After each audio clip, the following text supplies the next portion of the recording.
ما طابت نفس أحد بمثل هذا إلا نفس نبي نفسنا وحب حين كرتا مجرتو حتى يجرتنا النفط النبي بيكون جرتا أشهد أن لا إله إلا الله أذيك هرتا وحام كقريا دتك هرتو ذنا كمر خاتك عيا دتك أنا أنوش شجيا إلى حق لقو عبدا إنه سنجر إلا أذيك إلا إلهي مويانه أذيك النبي الرسول إن أتايمن هلك كمر خاتك عيا بودي صلاة النبي قهرتي سوكت كان يكون إسلامين بالد صفوان بن أمية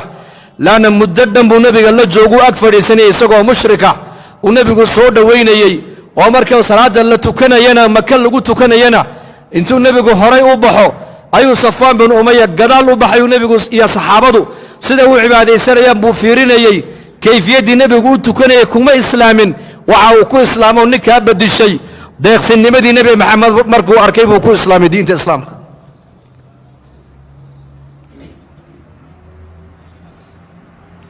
ده يقصبها النبي عليه الصلاة والسلام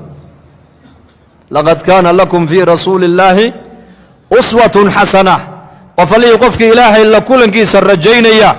آخرنا كو حساب تميا عدا نولش هذا معلم هذا قد يغني سوى نبي محمد عليه الصلاة والسلام هذه نبي محمد عد إساق آنا نهين أتقض يتا نولش هذا قد كردي أقو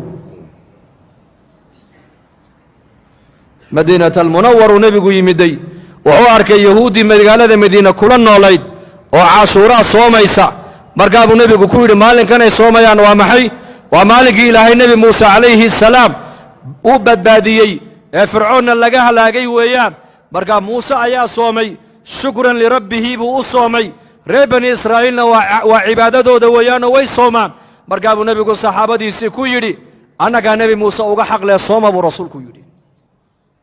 waa tobanka caashuura weeyaan markay saxaabadu ay soomeen ayuu nabigu yiri kal dambe hadii ilaahay i gaarsiiyana taasuuca sagaalaadka ayaan ku darayaa oo maxaan ugu darayaa sagaalaadka yahuuda ayaan khilaafaya weeyaan xaqi cibaadada ayuu nabigu yahuuda ku khilaafay maanta mujtamaca muslimiinta badana adduunyada ku noolna iska daa cibaade bal dhaqankiiba maanta ay ku dayanayaan maqduubi calayhim iyo wala daalin bay ku dayanayaan salaada markaa tukanaysidna ayuhal muslim waxaad leedahay ilaahu aniga dariiqa waxaad marinaysaa kuwii dushooda aad u nicmaysa dariiqooga imari kuwii loo nicmeeyey waa dadkii ilaahay doortay al-anbiya calayhim assalaam was-siddiiqiina wash-shuhadaa was-saalixiin ee ilaahu dadkaad u cadhootay iyo kuwii baadiyoobee dariiqa xagga ka leexday ilaahu jidkooga aniga hay marin baad ku ducaysanaysaa laakiin mujtamaca muslimiinta maanta dhaqankooga eeg xagga salaada markay noqoto cibaado markay noqotona masaajidka dhexdeeda markaan sunno ama salaad farada tukanayno waxaan ku qowlaynaa ilaahu dariiqa mustaqiimka imari dariiqii aad addoomaha aad ugu nicmaysay aad marisay imari akhlaaq markay noqoto iyo dhaqanna maanta mujtamaceennu waxay ku dayanayaan dadkii ilaahay u cadhooday iyo dadkii baadiyoobay baan dhaqankooga maanta aan qaadanaynaa nabi maxamed calayhi salaatu wasalaam wuxuu khilaafay cibaadadii buu ku khilaafay cibaadadii innaguna maanta mujtamaca muslimka meeshay doonaanba ha joogaane caadadii bay maanta kaga dayanayaan yahuud iyo nasaara marka muslim ayuhal muslim ciddaad ku dayanaysaa waa nebi maxamed calayhi salaatu wasalaam low kaana muusa xayan lamaa wasacahu ila itibaaci baa nebigu yidhi haddii nebi muuse adduunyada maanta uu joogi lahaa shareecadda isaga loo soo dhiibay ma raaceene tayda unbuu raaci lahaa buu rasuulku yidhi laanna miithaaq baa ilaahay ka qaaday ambiyada dhammaan jamiica alambiya nebi kastoo la soo diray risaalad marka loo soo dhiibaayo waxaa ballan laga qaaday adoo risaaladaa haysta haddii nebi maxamed adduunka uu yimaado inaad isaga rumaynood raaci ballan ii qaad baa ilaahay yidhi markaasaa nebi walba ilaahay hortii uu ka marqaaday uu ka markhaati kacay haddii isagoo adduunka jooga nebi maxamed uu yimaado shareecadda la yimaado islaamka inuu nebi walba nebi maxamed raacayo waa ballan nebi walba ilaahay uu la galo ka qaaday weeyaan nebiyadii ay ballan qaadeen inay raacayaan ay ilaahay hortii ka ballan qaadeen inay ku dayanayaan ayaa inakana ilaahay nooga dhiga imaam ilaahay nooga dhiga qudwo inaan ku dayanno falidaalika natacallam waa inaan barannaa noloshii nebigeenna calayhi salaatu wassalaam dulqaadkiisu sidee buu ahaa sidee nebigeennu ummadda ugu dulqaadanayey xagga daraasadda markay noqoto tacliinta masaajidkiisii buu nin acraabiya cawradiisii intuu la soo baxay buu ku kaadiyey saxaabadu ninkii way ku yaaceen walaakiin nebigu waa ka riday calayhi salaatu wasalaam wuxuu yidhi dacuuhu war daaya buu yidhi war daaya daaya kaadida ha ku kala joojinina buu yidhi daaya halkuu ku kaadiyey ordoy ninkuu biyo ka badan ka shuba buu nebigu ku shuba masaajidkuna bataax buu iska ahaa jagac isagii buu nebigu u yeedhay ninkii aadaabtii maskiidku u sheegay iyo kiina uu tilmaamo wuxuu ku yidhi ordoo meeshuu ku kaadiyey biyo ka badan ku shuba fa innamaa bucidtum muyasiriina walam tubcaduu mucasiriin buu nebigu yidhi inaad ummadda xaqa u dhibrisaan baa laynii keenee inaad ummadda xaqa aad ku adkaysaan markaad u gudbinaysaan adduunyada layniima keenin buu rasuulku yidhi isagiina waa uu yeedho wuxuu sheegay masaajidku ahamiyadda uu leeyahay waa meel loo dhisay ilaahay in lagu caabudo in salaadda lagu tukado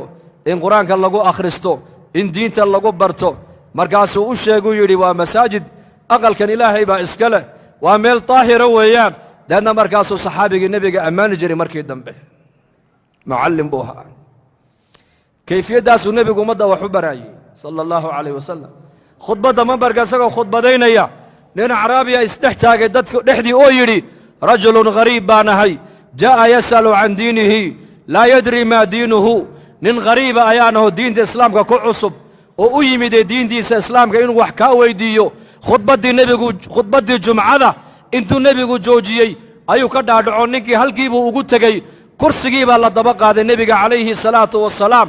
mas'alad allii masaladuu raba inuu nebiga weyddiiye markuu weyddiiyey uu u dhammaystiray ayuu nebigu soo noqdo khudbaddii buu nebigu dhammaystiray waa mucallim haddaad mucallim tahayna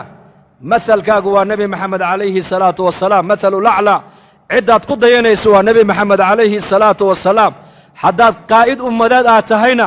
u fiirsa dulqaadka nebi maxamed calayhi salaatu wasalaam nin reer baadiyo acraabiya ayaa nebigeennoo saxaabadiisu hareeraha ka socdaan gadaal intuu kaga yimiday ayuu cimaamaddii nebiga go'i nebiga hunguriga kaga qabtay markaasuu weliba hadal adag ku yidhi xoolaha ilaahay agtaada uu dhigay adiguna ma lihid awowgaa cabdulmutalibna male nasiibuu ka yidhi intuu nebigu qoslay buu ku yidhi siiya buuha 100 halaadoo geela isagana la siiyey xaakim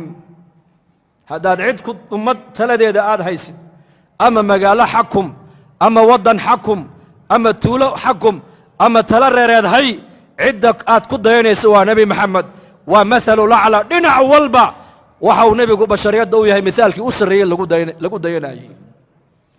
inaad ku daba liibaanta mooyaane ku daba khasaari maysid abadan abadan limaada laanna ilaahay baa yidhi wain tutiicuuhu tahtaduu haddaad nebi maxamed aad raacdaan ood ku dayataan waad hanuunteen baa ilaahay yidhi tabaaraka wa tacaala saxaabadu ninka inay gacan ula tegaan bay ku hamiyeen walaakiin nebigu uu dhoolla caddeeyey intuu qoslay saxaabadii cadhadii buu ka baabi'inayaa markaa buu nebigu saa intuu ege buu qoslo wuxuu ku yidhi war waxa uu doona siiya buu nebigu yidhi kaxeeyo baytalmaalka geeyo oo siiya buu yidhi haniimadii gaalada laga soo qaaday buu nebigu sidaa u qaybinayey kan intaas siiya kan intaas siiya kan intaas siiya nin acraabiyo reer baadiyaa ayaa saxaabada isdhex taagoo qayliyoo yidhi wallaahi qaybtan la qaybiyey lagumana cadaalad falin ilaahay dartiina looma bixin buu yidhi hadalkaa cidda lagu leeyahay waayo waa nebiyullaahi moxamed calayhi salaatu wasalaam bal u fiirso dulqaadka nebigeenna eeg siduu nebigu ummadda iskugu waday eeg qismaddan la qaybiyey laguma cadaalad samaynin ilaahay dartiina loogama jeedo hadalkaa ninkan lagu leeyahay maaha shakhsi kale waa nebi maxamed markaa cabdulaahi bni mascuud radia allaahu canhu ayaa maqlaayey markaasuu nebiga u tegay calayhi salaatu wasalaam markaa buu nebiga u sheegay markaabaa wejigii nebiga ayaa markiiba doorsomoo isbeddelay markaasaa nebigu yidhi hadday ilaahay nebi maxamed cadaaladdu xaggooda ka iman ayaa kaloo cadaalad samayn buu nebigu yidhi soo qabtoo ninka xidha nebigu ma odhan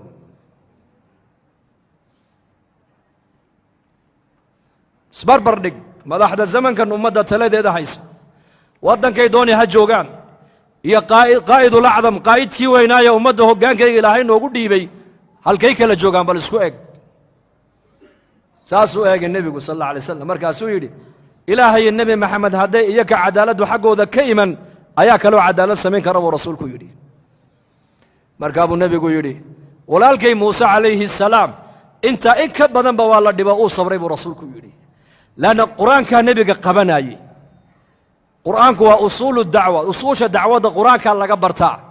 qofka muuminka waxaa xakamaynaya waa qur-aanka weeyaan haddaad cadhooto qur-aanka ku noqo haddii lagugu gafo qur-aanka ku noqo haddaad talo ummadeed kaa guracanto qur-aanka ku noqo waa inaad noqotaa marjacaaga waa inuu ahaadaa qur'aanka limaada lianna qur'aanku waa kalaamka ilaahay tabaaraka wa tacaala cadaalad dhammaystiran baa qur'aanka ku dhammaystiran waa maxkamad cadaalad oo dhammaystiran markaa buu nebigu uhi walaalkay muuse calayhi salaam waa nebi muuse intaa in ka badan ba isagana waa la dhibo uu iska sabray dee anigana waa sabri bay ka dhigan tahay markaa wax kale iima yaallo sabirunbaa ii yaallo weeyaan sabir badana dulqaad badana nebigeennu calayhi salaatu wasalaam dulqaad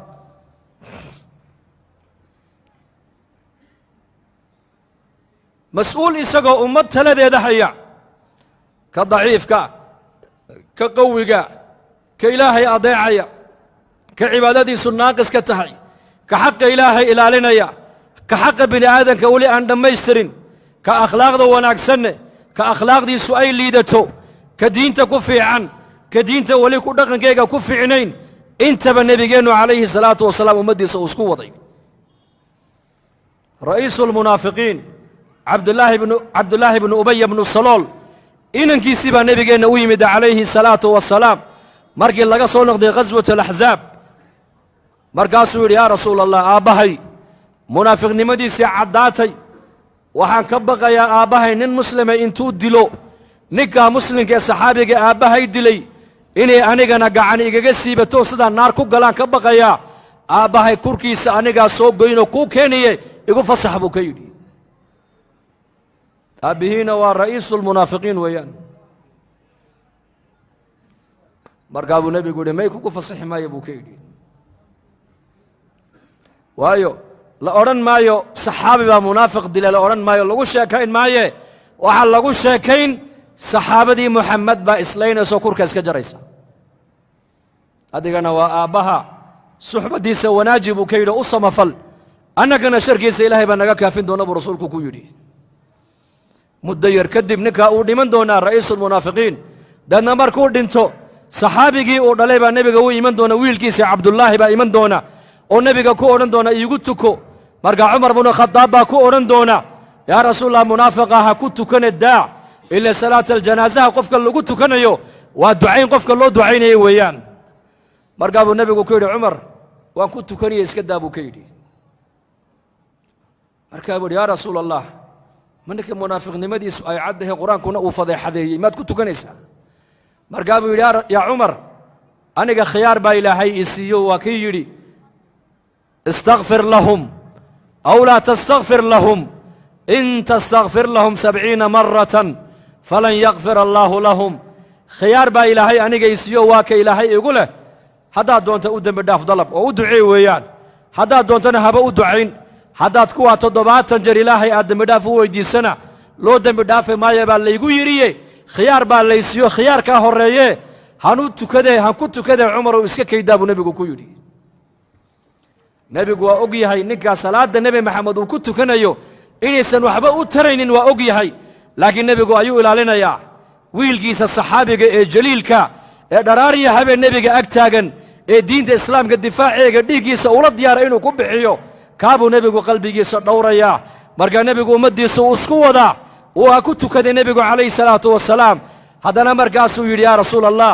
qabrigiisana noo raaco balkaalayo haddana halkaana nala dul joogso lacalla laga yaabaa duljooggaagaa ilaahay inuugu naxariista aabbahaye markaasuu raacay rasuulku cumar binu khadaab baa nebiga gacanta hor dhigoo yidhi yaa rasuula allah nimanka munaafiqiinta qabuurooga ha tegina ka joog haddaba markaa buu nebigu gacantii cumar iska qaado wuxuu yidhi cumarow khiyaar baa aniga ilaahay ii siiye khiyaarka ha iga qaadine iska kaydaa buu nebigu ka yidhi cumarow uu tegey qabrigiina nebigu waa kor taagay waa u duceeyey uu ka soo noqday soo noqodku soo noqdaa nebiga qur-aanka ku soo degaaya oo la leeyahay walaa tusalli calaa axadin minhum maata abadan walaa taqum calaa qabrihi innahum kafaruu biاllaahi wa birasuulihi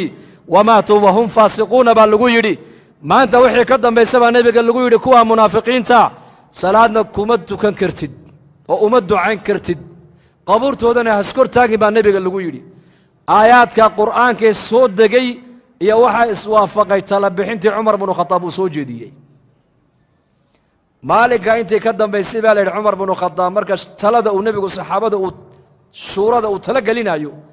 talada cumar binu khadaab uu dhiibtaa nebigu si gaaruu iskaga eegi jiray baa la yidhi limaada imaam suyuuti raximahullah kitaabu taariikh alkhulafaa wuxuu ku sheegay 15 tala bixin oo cumar uu ummadda u soo jeediyey tala ummadeed oo nebi maxamed uu u dhiibtay iyo qur'aankaa iswaafaqay baa lagu yidhi xijaabkaa ka mid a maqaamu ibraahim baa ka mid a aayaadka munaafiqiinta ka warramaya ayaa ka mid a 15 talo oo cumar uu nebiga u soo jeediyey iyo qur'aankaas waafaqay baa la yidhi intaa intay ka dambaysa hadduu cumar tala dhiibto nebigu talada cumar si gaaruu isha ugu hayn jiray baa la yidhi markaa nebigeennu calayhi salaatu wasalaam sidaasuu nebigu ummaddiisa iskugu waday xagga cishradana cishradu waa maxay sidee nebigu reerihiisa ula dhaqmaaye ilaa shakhsi mutakaamil u ahaa nebi maxameda ilaahay baa yidhi wa innaka la calaa khuluqin cadiim jaanib keliya kuma sifoobin xagga cibaadada waa maal xagga akhlaaqda waa maal xagga maamulka waa maal xagga shujaacadda waa maal xagga naxariista waa maal xagga tarbiyadda awlaadda waa maal xagga maaragtaane deeqsinimada waa maal xagga zuhdiga waa maal xagga mucaasharada reeraha siduu loola dhaqmo waa maal maal waa maxay waa tusaale caaisha radia allaahu canha waa la weydiiyey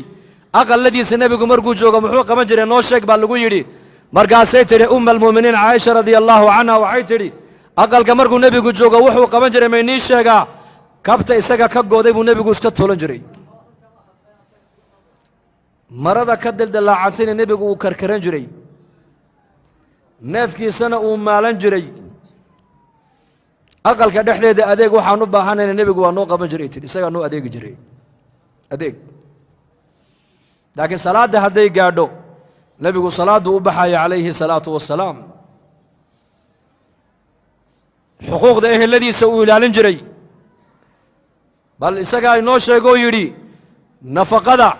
dirhamka aad ilaahay diinkiisa aad ku nafaqaynayso iyo dirhamka maaragtaanay addoon aad ku xoraynayso iyo dirhamka maaragtaanay miskiin aad siinaysid iyo dirhamka ehelkaaga aad ku nafaqaynaysid waxaa ilaahay agtiisa ajar badan buu nebigu yidhi ka aad reerkaaga ku nafaqaynaysa ajar badan buu rasuulku yidhi ka reerkaaga aad siinaysid qadra alxaaja markaasuu akhlaaq buu reerihiisa ku maamulaya akhlaaq wanaagsan uu iman jiray aqalka caaisha wax la cuna ma yaalaan caaisha maya bay odhan jirtay markaa buu odhan jiray waa iska soomanaha iska daa xabsi wuu tegi jiray wax la cuna ma yaallaan saaka maya waxa ma yaallaan rasuul allow waa soomanaha iska daa buu odhan jiray cunto haddii la siiyey cajabisana uu cuni jiray hadday cajab gelin weydana nebigu ma ceebayn inuu ka tegi jiray wixii cajabiye wixii loo sameeyo haddii shaygaa uu cajabiyo ma odhanayn haddii shayga la sameeyana ma odhanayn maxaa sidan u samayseen shayga aan loo samaynna ma odhanayn maxaasaa u samayn weydeen ma dagaalamayn ma cadhoonayn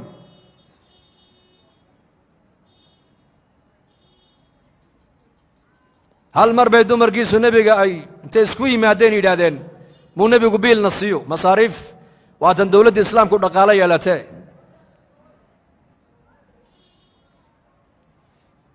wuu ka hijrooday nebigu dumarkiisii jibriil baa u yimid oo waxaa lagu yidhi reerahaagii adduunyaa soo gasho adduunyay ka fikireene ka dheerow baa lagu yidhi 22 cishuu nebigu maskiidka iska galay baa la yidhi ilaa magaaladii madiine war waxaa galay la leeyahay nebigu xaasaskiisii uu furay cumar baa socday inantiisii xabsu u tegey aabba nebigu muu ku fura maya nama furin maxaad samayseen wallaahi waxaan samaynoo dembi weyn annagu ma garanayne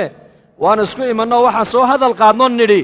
waatan dowladda islaamku dhaqaalo yeelatee muu nebigu masaariif inoo qor haddee toole masaariifii rabbi